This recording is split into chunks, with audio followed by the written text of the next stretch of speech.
आ, मेष हो गया ना, अब वृष होगा। वृष लिखिए। वृष बेसिकली क्या है वो? अविनाश याद होगा, मैंने बोला था स्त्री जाति का है ना। शॉर्ट शॉर्ट करके, छोटा छोटा करके पूरा लिख लेना। जी सर। वृष मतलब स्त्री राशि संघ राशि का है ये। चार के बाद कौन सा आता है? स्थिर। लक्ष्मी मैम। स्थिर सर। वृष मतलब स्थिर स्वभाव का है, जी सर। तो स्थिर स्वभाव का लिख लो।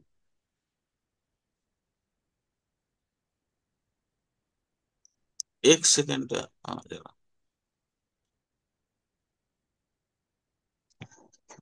अच्छा, ये कौन सा है? भूमि तत्व वाला है, जी सर। शीतल स्वभाव का है, ठंडक होती है वृष राशि के अंदर। मेष राशि में जैसे गर्मी होती है ना, वैसे वृष राशि के अंदर ठंडक होती है। अह, वृष राशि का जो जनरल कैरेक्टर है, उसमें ग्लैमर, जो ये फेस वगैरह का जो ग्लैमर होता है ना, वो थोड़ा कम होता है। उसको कपड़ा या दूसरी चीजों से, क्योंकि वो किसका है? शुक्र का राशि है। और शुक्र का जी मतलब क्या है लक्ष्मी मैम, बताओगी? सर, वैभव। वैभव तो है ही है, वैभव। अगर किसी के पास वैभव आता है मैम, पैसा बहुत होता है, तो वो क्या क्या करता है, क्या करता है वो? सर वो चिंता नहीं करता, यानी अपने ऊपर ध्यान नहीं दे पाता है, तो इसलिए अस्त व्यस्त हो जाता है। अपने ऊपर अस्त व्यस्त नहीं मैम। वृष का ये माने शुक्र का एक और कैरेक्टर होता है, वो है ना मेकअप, है ना, रंग चढ़ाना। अच्छा। रंग चढ़ाना समझ रही हैं इनको? इनकी कांति थोड़ी कम होती है, बोल के इनको ग्लैमर वर्ल्ड में आने के लिए कांति का ये करता है, करना, आर्टिफिशियल कांति करना पॉलिश होता है। करता है। पॉलिश हाँ, करता है ये। पॉलिश करना पड़ेगा। तो ये जो फेस में मेकअप वगैरह जो करते हैं ना, हम्म। ये अधिकतर मेष वृष राशि वाले करते हैं। ठीक है, अधिकतर।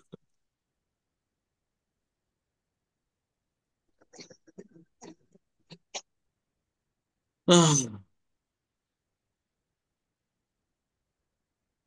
अच्छा, और क्या? आ, दक्षिण दिशा की मालिक, स्वामी, लिख रहे हो ना अविनाश? जी सर। बात प्रकृति के हैं,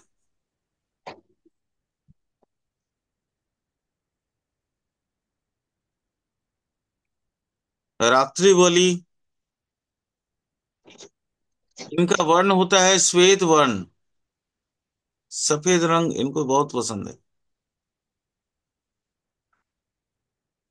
आह, महाशब्दकारी।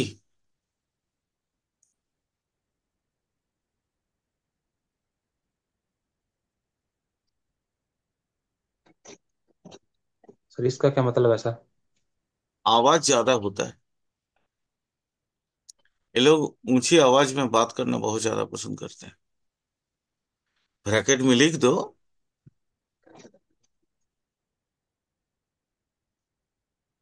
ब्रैकेट में लिख दो। महाशब्दकारी का ब्रैकेट में लिख दो। ऊंची आवाज में ज्यादा बोलना पसंद करते हैं। वैसे अपने नजदीक में कोई भी अगर 20 राशि वाला व्यक्ति होगा, देख लेना, वो अपनी ही गरिमा ऊंची आवाज में हर वक्त बोलते रहता है। देखे हो कभी कोई वृष वाला व्यक्ति को? जी अभी सर। ना, देखे हो?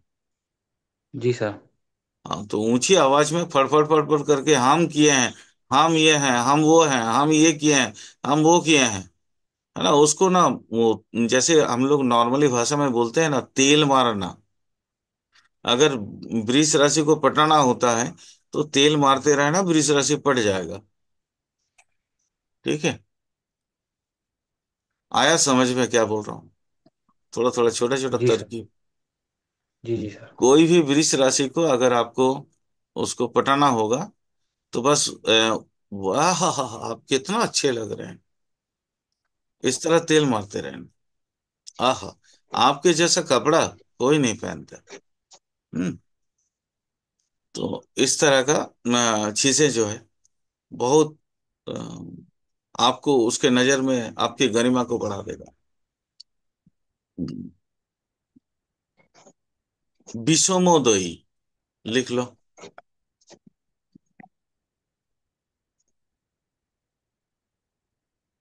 युग्म राशि,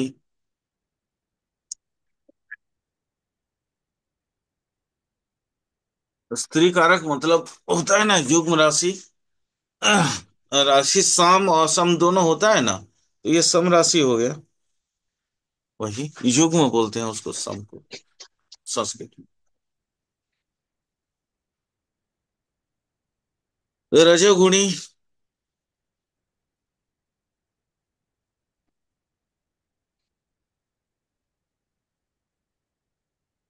रजोगुणी।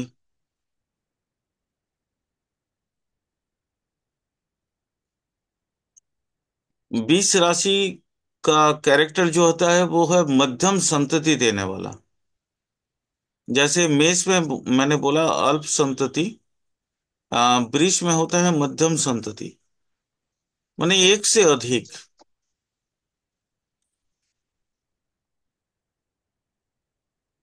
ठीक है।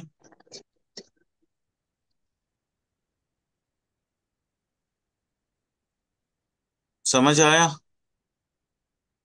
जी सर। ठीक। और आ, और क्या बोलना। सर जिद्दी तो ये भी होते होंगे, स्थिर है। हाँ, बाप रे बाप, बहुत अच्छा। दक्षिण दिशा मैंने बोल दिया ना। जी सर। दक्षिण दिशा हो गया। ये इनका वैश्य वर्ण होता है।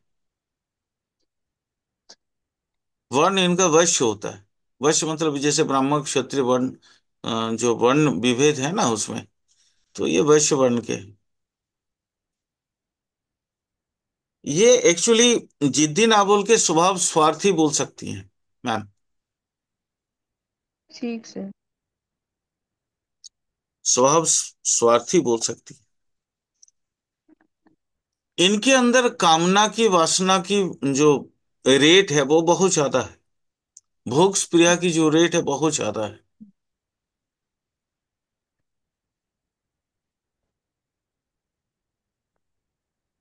शुभ कारक है। कारक इनके मेंटल ये लोग बहुत ज्यादा डिस्टर्ब नहीं होते। मेंटली ये लोगों की भलाई करने वाले होते हैं, शुभ कारक है। ठीक। मानसिक तौर पे ये दूसरे की बुराई नहीं करते हैं जल्दी, लोगों की भलाई करते हैं।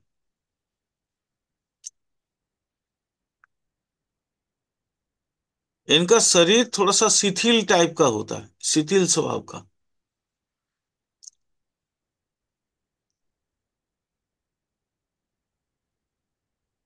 शिथिल स्वभाव का शरीर होता है।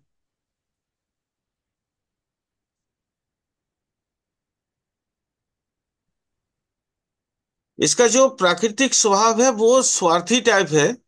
लेकिन ये लोग ना समझ बूझ के बहुत सारा काम करने वाले होते हैं। समझ बूझ के काम करने वाले होते हैं। मेरे बात को आप समझ रहे हो ना? जी सर, एक्सेस काम का सर, यानी कि हद से ज्यादा इनको काम दे दीजिए तो निपटा लेते हैं। हाँ। और ये सांसारिक कार्य में दक्ष भी होते हैं बहुत ज्यादा।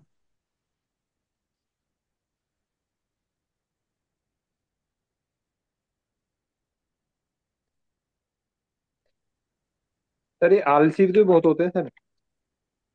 हाँ, कह सकते हैं, बिल्कुल कह सकते हैं। वैसे उतना आलसी नहीं होता है क्योंकि ये लोग समय उपयोगी होते हैं। समय उपयोगी इनके लिए ज्यादा आप कह सकते हैं, मतलब इनके एग्जैक्ट वर्ड अगर हम बोलें तो समय के अनुसार, समय उपयोगी। उठ आ- जाएंगे तो उठ जाएंगे, बैठे हाँ, अगर रहेंगे तो काम बैठे। है तो फिर ये तो सुबह 4 बजे से लेके रात 10 बजे 11 बजे तक काम कर लेंगे। नहीं है तो पड़े हैं तो पड़े हैं, इस तरह। अच्छा, ये काल पुरुष का ये स्कंद, ठीक है, कंठ, मुख और ये कपोल, इसका विचार किया जाता है।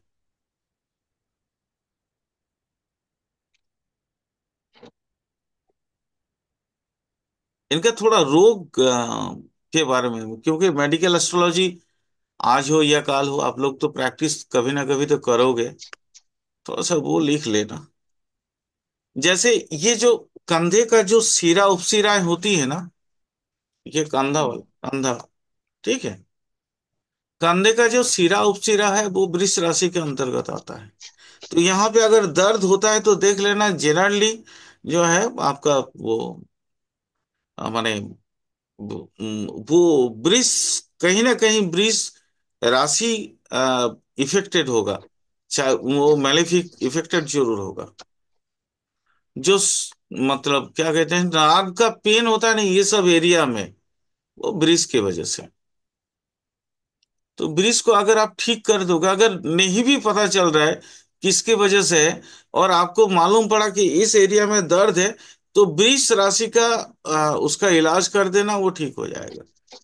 सर वो अपना जो सर्वाइकल का पेन होता है सर, वो भी इसी वजह से होता है सर, हाँ, जो कंधे का। हाँ, तो सर उसमें क्या वृक्ष राशि खराब हो रही होगी क्या सर, उसमें गोचर वगैरह वृष कुछ राशि नहीं, चक्कर में? वृष राशि पे इधर गोचर खराब हुए होंगे, या वृष राशि जन्म पत्री में खराब हुए होंगे, कुछ तो होगा ही। लेकिन वो प्रॉब्लम वृष का है, इसलिए वृष का इलाज करना पड़ेगा।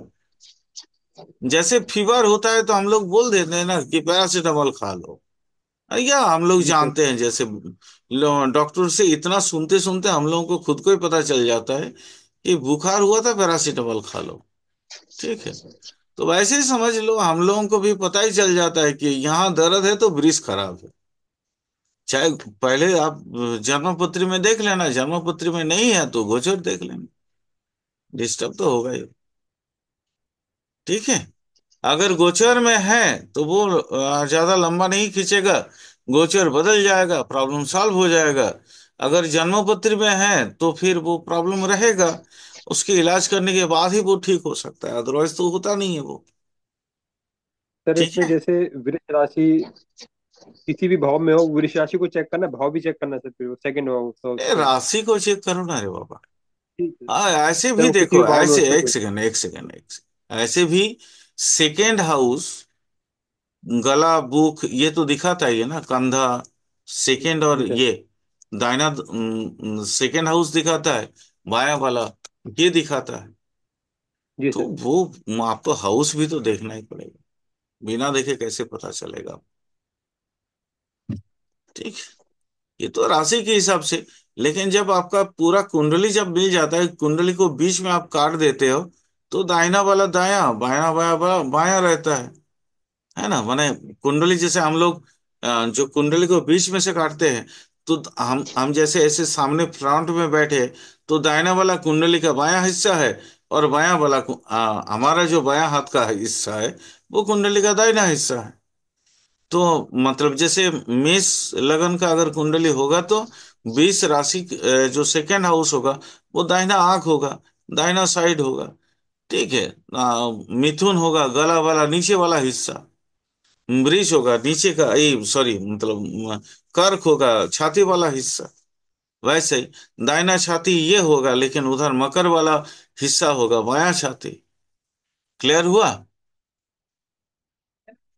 जी सर। ठीक। और बोलो। अच्छा, इनके थोड़ा सा मेंटल कंडीशंस को भी लिख लेते हैं। ये जो है ना, ये इनको, ये चूंकि शुक्र का मेन क्षेत्र है, स्वक्षेत्र है, मूल त्रिकोण नहीं है, स्वक्षेत्र है। स्वक्षेत्र में आ, इसके जो जितने स्वकीय गुण है, स्वकीय गुण शुक्र का, वो सारे आएंगे। जैसे चित्रकला, लिख लो इनको। वृष राशि में ये सारी चीज आ जाएंगे। चित्रकला, संगीत, फिर आपका वो अ, कोई भी क्रिएशन, कोई भी क्रिएशन, प्रेम, स्नेह, ममत्व, है ना, दया, ये सब आ जाएगा। या निष्काम कर्म, निष्काम प्रेम, अनकंडीशनल लव, इसमें कम दिखाता है, तुला में अधिक दिखाता है। अनकंडीशनल लव तुला के लिए 100% होता है, यहाँ 75% होता है।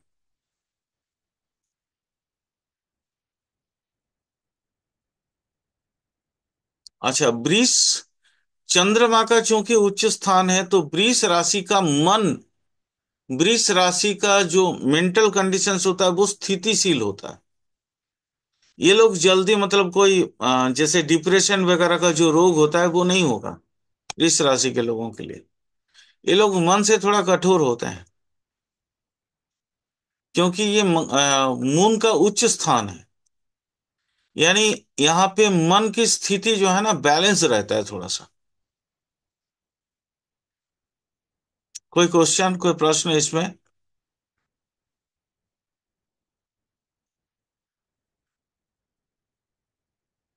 कोई प्रश्न?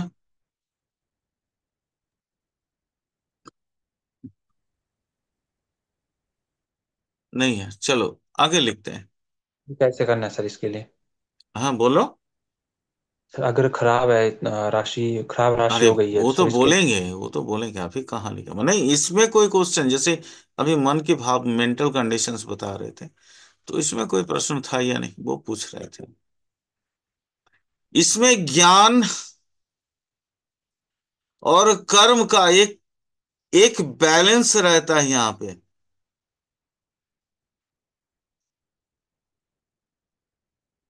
वृष में ज्ञान और कर्म का एक बैलेंस रहता है।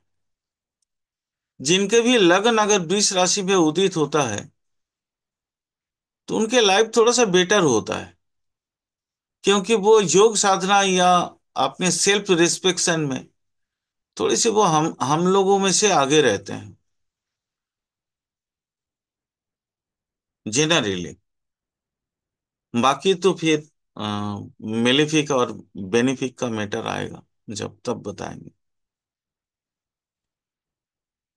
अ, वृष राशि का कुछ और क्रिएटिव वर्ल्ड की बात कर लें, तो ये लोग साहित्यिक होते हैं, साहित्य सेवा में निरंतर बने रहते हैं। इनका रस सृजन, जैसे होता है ना श्रृंगार रस, ये जैसे आप लोग जो हिंदी पढ़े हुए हैं, तो उसमें रस, वीर रस, श्रृंगार रस इत्यादि का रस के बारे में जरूर मालूम होगा, है ना। कवियों की एक अलग अलग ये है, जो छंद के माध्यम से जो जिस रस की वो मतलब ये करते हैं, कथन करते हैं, तो वो रस सृजन 20 राशि के लिए बहुत आसान होता है। इनको जैसे जनरली वृष राशि के लिए श्रृंगार रस अधिक पसंद है। मिथुन जैसे वीर रस का ज्यादा ये करता है, क्या बोलते हैं उसको, अम, वर्णन करता है।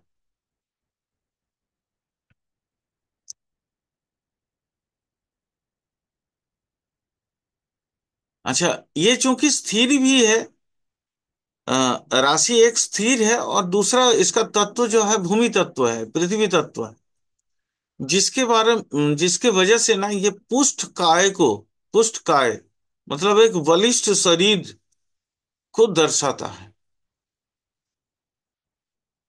बलिष्ठ शरीर को दर्शाता है। ये वृष राशि का एक परम गुण में से एक गुण है।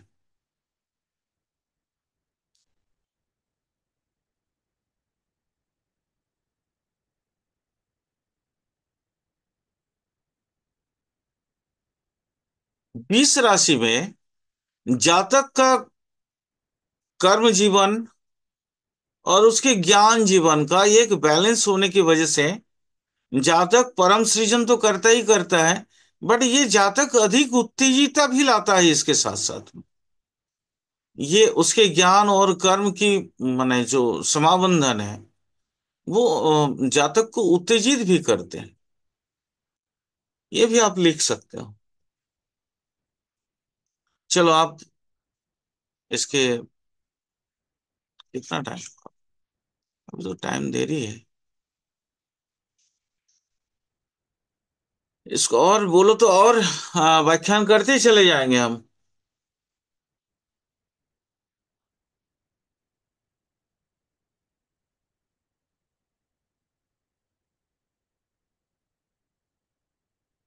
अ, आदर्शवादिता, आइडियोलॉजी जिसको हम हमेशा बोलते हैं ना, नाइन्थ हाउस, आइडियोलॉजी, आदर्शवादिता जिसको कहते हैं, और ये रूप सृजन, इनके माध्यम से, ये दोनों के वजह से इनके इंद्रियां, पंचेंद्रिया जो होती है ना, कर्ण श्रवण इत्यादि, मतलब सुनना, देखना, ये अ, उनके वो इंद्रियों के माध्यम से ये रूप सृजन और आदर्शवादिता का झलकाव साहित्य में दिखता है। इसलिए इस तरह का जो अगर वृष राशि वाले कोई साहित्यिक बनते हैं तो उनके पास जो है ना, वो कल्पना शक्ति होने की वजह से भी, जैसे कल्प विज्ञान की गल्प कहानी लिखते हैं ये लोग, डिटेक्टिव उपन्यास लिखने वाले होते हैं इनका, आ, कवि, कवि तो होते ही हैं। तो कहते हैं जहां ना पहुंचे रवि वहां पहुंचते हैं कवि। तो इनकी कल्पना की बहुत प्रसार है, तो ये कवि भी होते हैं। आ, और क्या बोले उसको, अगर यौगिक क्रिया की पौराणिक कहानी की बात करें तो इसके अंदर अलग से उनको लॉजिकली वो समझाने में बहुत माहिर होते हैं। हमारे जैसे एग्जाम्पल दे देते हैं, माने आप शायद इस चीज को समझने में थोड़ा सा दिक्कत हो रहा होगा आप लोगों को। जैसे पुराण में वो रामायण में कहा है ना कि इसका रावण का मूछ जो है वो 10 योजन था।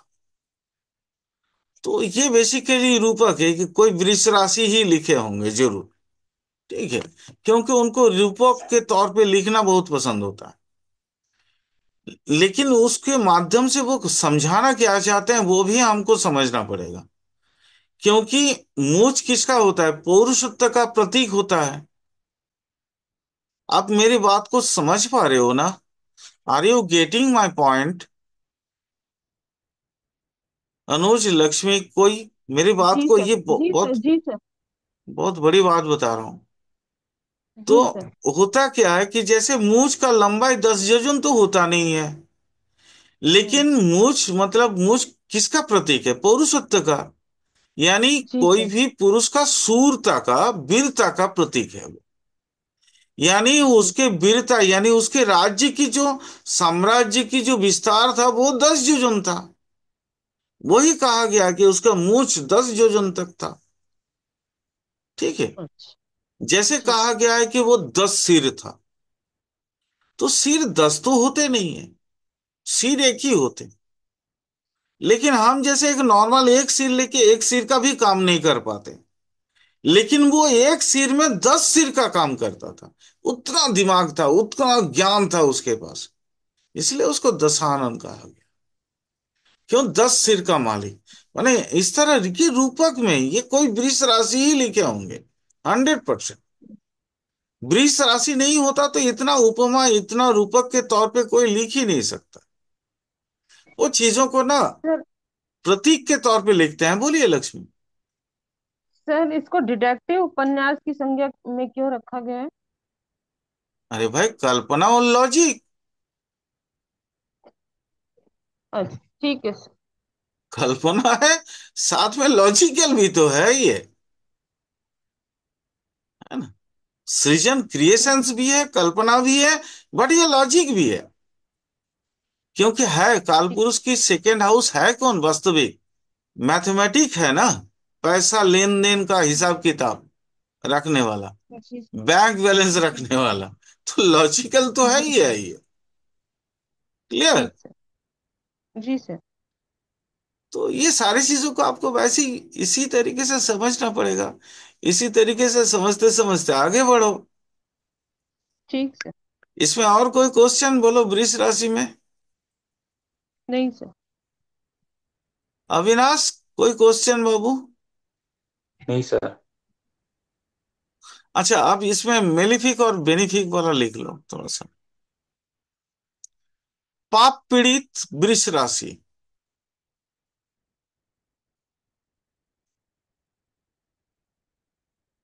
आलस,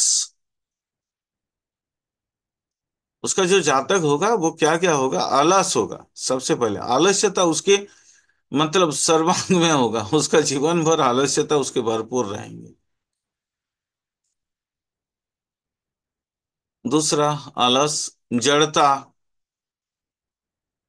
ठीक है, वो जल्दी कहीं खुल के अपने आप को प्रकट नहीं कर सकते हैं। बाहर जाने में थोड़ा सा उनको हिचकिचाहट महसूस होगा, असामंजस्यता महसूस होगी। ठीक है। एक तरफा प्रेम, दुष्ट प्रेम जिसको कहते हैं, एक तरफा प्यार करने वाला 100% वो पाप पीड़ित वृष राशि का।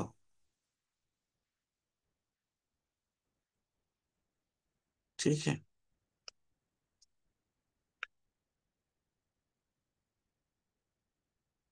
हम्म। वैशन वाला होगा, वैशन का समझ रहे हो? वैशन,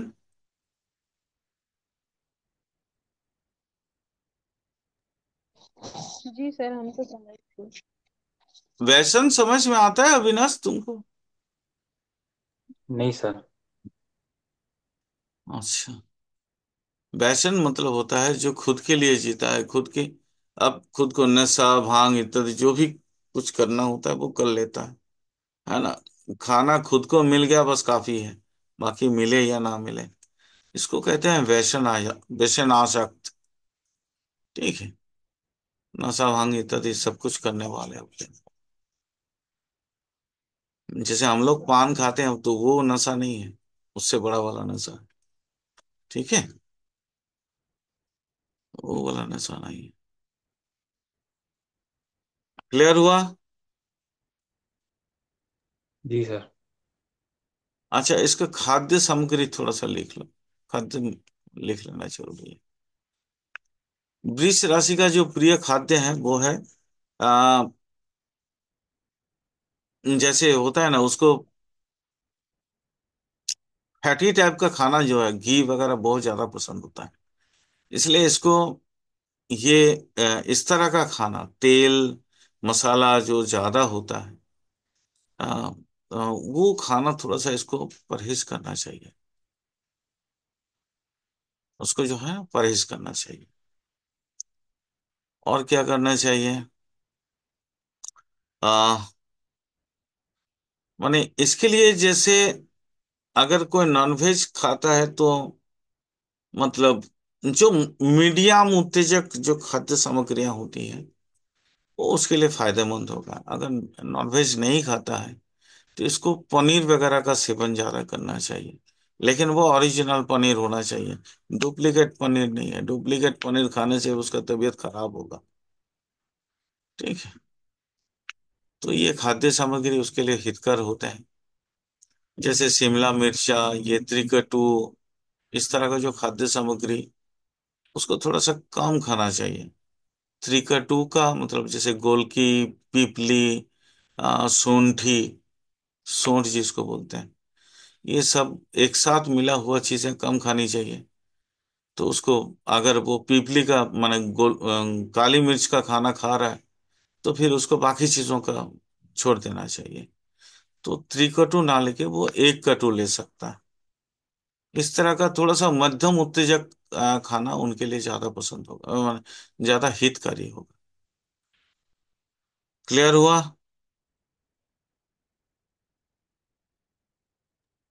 जी सर।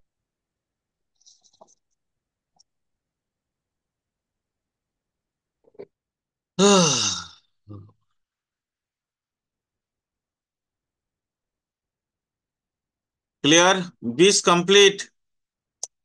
ठीक है। जी सर। जी सर। अब चलिए नेक्स्ट डे देखते हैं क्या होता है क्या नहीं होता है, उसको कंप्लीट करते हैं। और कुंभ में ऐसे घूम, अरे यार रिटर्न, तो वो